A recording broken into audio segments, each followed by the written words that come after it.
जय माता दी सभी दोस्तों को। कैसे हैं आप सब। तो आज हम बताने वाले हैं माँ पार्वती ने माँ काली का रूप क्यों धारण किया था। वो तो इतनी सुंदर और इतनी कोमल विद्या वाली है, तो उन्होंने माँ काली का इतना कठोर रूप कैसे धारण किया। तो चलिए शुरू करते हैं हम आज की कथा को। तो एक दिन की बात है जब चंड और मुंड नाम के दो राक्षस थे, जिन्होंने कठोर तपस्या करके ब्रह्मा जी का वरदान मांगा। उन्होंने मांगा कि हमारी मृत्यु कभी ना हो। तो ब्रह्मा जी ने इस पर जवाब दिया कि मैं ये तुम्हें वरदान नहीं दे सकता। तो ब्रह्मा जी ने उन्हें वरदान दिया था कि तुम्हारा ना तो कोई मनुष्य अंत कर सकता है, ना ही कोई पक्षी, ना ही कोई जीव और ना ही कोई देवता। तो एक दिन जब वो पर्वत पर गए तो उन्होंने माँ पार्वती को देखा। उनका इतना सुंदर और इतना प्यारा रूप देखकर उन्होंने शुंभ और निशुंभ को बताया कि अगर आपने उन्हें नहीं पराजित किया तो फिर आप किसी काम के नहीं। तो ये बात सुनकर शुंभ और निशुंभ ने माँ पार्वती को पाने का सोच लिया। उन्होंने चंड और मुंड से कहा कि जाओ माँ पार्वती को कह के आओ कि उन्हें विवाह का प्रस्ताव देने के लिए कहा। वो जब विवाह का प्रस्ताव देने गए तो माँ पार्वती ने उत्तर दिया कि तुम्हें बिल्कुल भी डर नहीं लगता, शिव के इतना क्रोधित हैं, तुम्हें डर नहीं लगता। तो उन्होंने उनका ये जवाब सुनकर जब वो शुंभ और निशुंभ के पास गए और माँ पार्वती का प्रस्ताव दिया तो शुंभ और निशुंभ बहुत ही ज़्यादा क्रोधित हुए और वो पर्वत पर पहुँचे।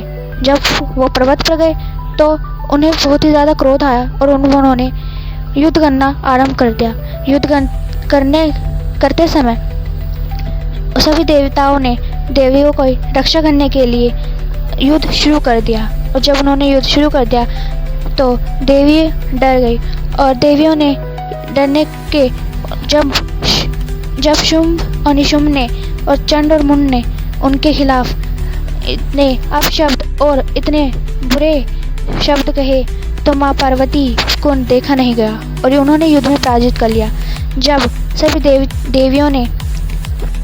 जब माँ पार्वती ने सभी देवियों के बारे में इतना बुरा और इतना अपशब्द सुना तो माँ पार्वती क्रोधित हो गई और उन्होंने माँ काली का रूप धारण किया। उन्होंने माँ काली का रूप धारण करने के पश्चात चंड और मुंड का अंत कर दिया। फिर उसके बाद जब शुंभ और निशुंभ ने रक्तबीज को भेजा तो रक्तबीज माँ काली को कहने लगा कि स्त्री कभी युद्ध नहीं कर सकती, ना ही स्त्री इन सब के काबिल है। तो माँ काली और ज़्यादा क्रोधित हो गई। उन्होंने रक्तबीज को मारा, परंतु रक्त नीचे जमीन पर गिरने के कारण एक और रक्तबीज उत्पन्न हो जाता था। हंसने लगा तो माँ काली ने एक उपाय देखा।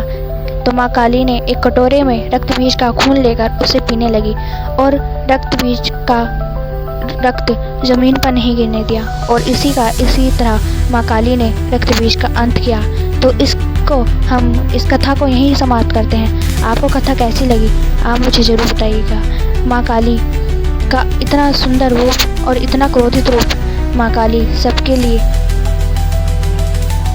जैसा उसका हृदय है और जैसा वो सोचता है, माँ काली उसी तरह उसे दंड भी देती है और माँ काली उसे बेटे और बच्चों की तरह प्यार भी करती है। तो सभी गई जय माँ काली।